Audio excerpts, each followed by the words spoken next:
Hoy nos corresponde leer Mateo capítulo 18. Y este pasaje es importante porque los discípulos de Yeshua le preguntan, ¿quién es el más grande en el reino de los cielos? Y Yeshua responde que si no se convierten y son como niños, no entrarán en el reino de los cielos. Y luego toma un niño pequeño y lo coloca en medio de ellos y empieza a decirle que debemos ser humildes, porque los que somos como ese niño entraremos en el reino. Y no está hablando de ir al cielo, sino de aquí y ahora, porque ya te he dicho que el reino es aquí y ahora.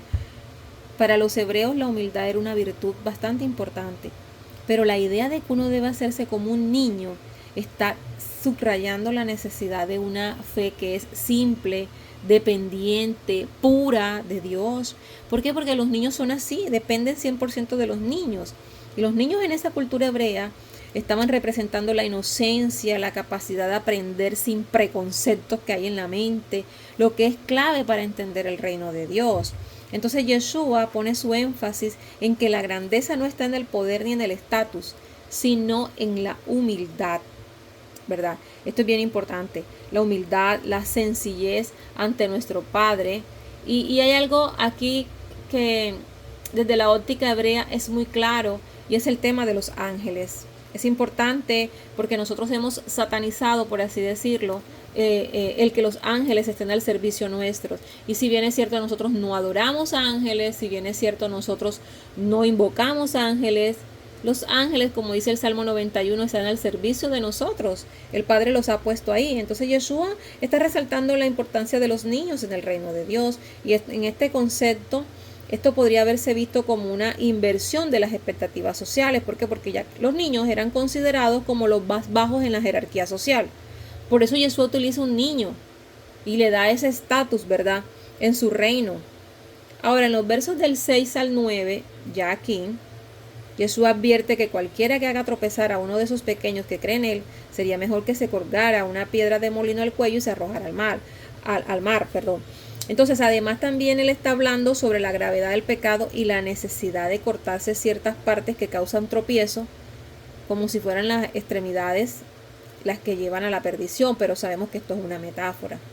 Entonces, vamos a explicarlo. Yeshua muestra un profundo cuidado a los niños, que esto hace referencia no solamente a los niños pequeños, sino también a los nuevos que van llegando, a los nuevos creyentes, aquellos que son humildes en su fe. Esa piedra del molino es una imagen fuerte, ya que en la cultura hebrea el juicio de nuestro Padre se mostraba de una manera dramática, por ejemplo el castigo a los impíos. Así que esto nos debe a nosotros hacer entender que no podemos andar ni en las redes sociales ni en ninguna parte atacando a las personas que no tienen el conocimiento que tú y yo tenemos, porque son niños y hay ángeles que están al cuidado de ellos. Tampoco podemos hacer que ellos sean tropezados con nuestras enseñanzas y que se caigan. Porque ojo con esto, la gravedad de hacer tropezar a otros en la fe, especialmente a los más vulnerables, es tremendo. Los más vulnerables deben ser cuidados y protegidos como un niño. Entonces la enseñanza sobre también cortarse las manos, arrancarse los ojos por causa del pecado, es un eco solamente de los principios de pureza y santidad. Yeshua lleva la enseñanza de la Torah a un nivel más profundo. Y él enfatiza la importancia de evitar el pecado a toda costa. Él no está diciendo que realmente si tu ojo es malo te lo saques, porque no es así. Él está hablando espiritualmente de que todo lo que te contamina, de lo que te lleva al pecado, es mejor que lo eches fuera en comparación con que tú seas echado al infierno. Y después de los versos 10 en adelante, Yeshua habla sobre un pastor que deja las 99 ovejitas para ir en busca de la que se perdió. Y al encontrarla se alegra más por ella que por las 99 que se quedaron.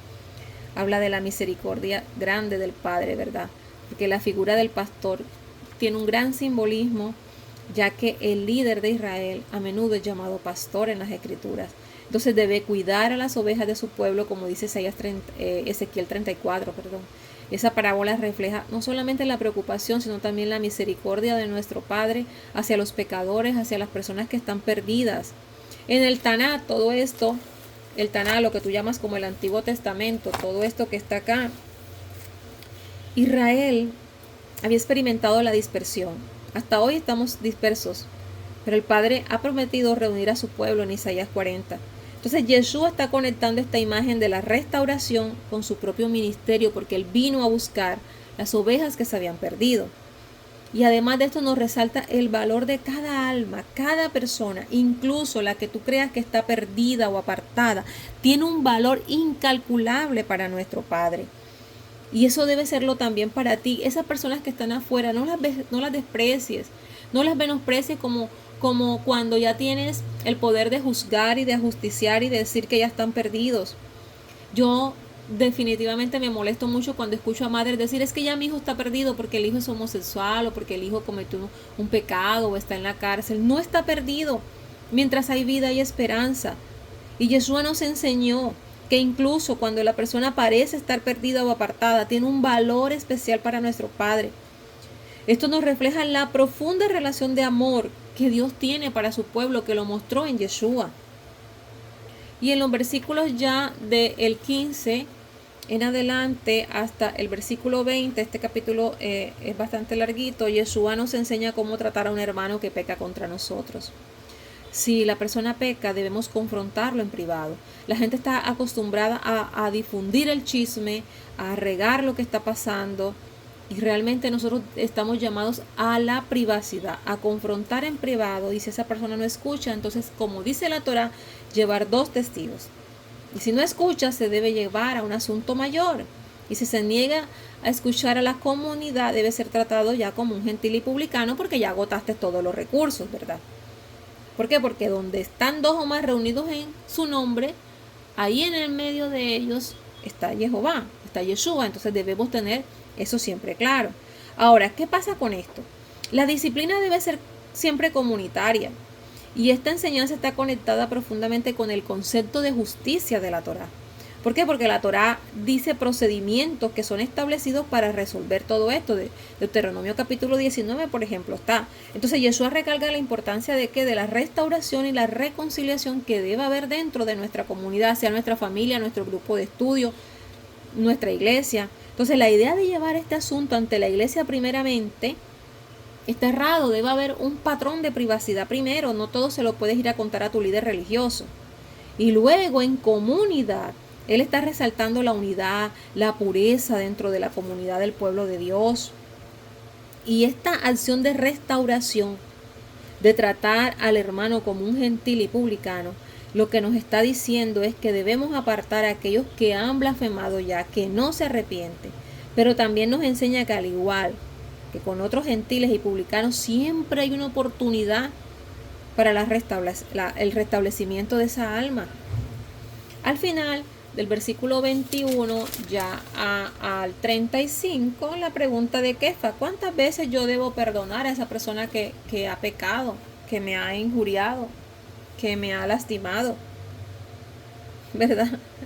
Y Yeshua responde que debemos perdonar hasta 70 veces 7.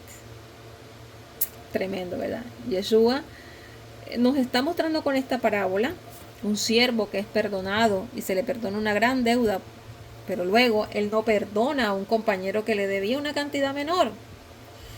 ¿Y qué pasó con su señor? Lo reprendió y lo entregó a los verdugos porque él no mostró misericordia. Para los hebreos, el perdón era un tema importante en la Torá, especialmente en el contexto de las ofrendas por expiación, todo el libro de Levítico. Sin embargo, esa idea de perdonar 70 veces 7 era un concepto que revolucionó su mente. Esto va más allá de las expectativas tradicionales del perdón que había en su comunidad. El perdón del Padre es ilimitado, por lo tanto, nosotros debemos extender ese mismo perdón a los demás. Y esta parábola resalta la importancia de la misericordia mutua dentro de todo nuestro grupo. Porque así como el Padre perdona nuestras transgresiones, como dice el Padre Nuestro, debemos perdonar a aquellos que nos han herido, porque esto refleja al Padre, el carácter de nuestro Padre en nosotros. Entonces este capítulo es importante porque nos habla de la humildad, de la grandeza, del pecado, del valor que tiene para el Padre aquellas personas que creemos que están perdidas, de cómo debemos resolver nuestros conflictos y del perdón ilimitado. No te centres solamente en el perdón. Quizás El Padre quiso hablar esta parte de tu vida porque estás pasando por un proceso en el que te hace falta perdonar a alguien. Pero ten en cuenta todo el contexto, porque en este capítulo Yeshua nos está enseñando principios fundamentales para nuestra vida. Para nuestra vida, ahora que somos partes o ciudadanos del reino, ¿verdad? Y todo esto está directamente enraizado con la justicia, con la misericordia y con el amor que el Padre mostró en la Torá. Todos estos principios resuenan con las enseñanzas de la Torá. Pero ¿qué hizo Yeshua? Les dio un valor más profundo. Él llevó la Torá a un nivel mayor. Y por eso nosotros debemos entender que la Torá no está abolida, que la Torá está aquí para enseñarnos. Qué bonito este capítulo.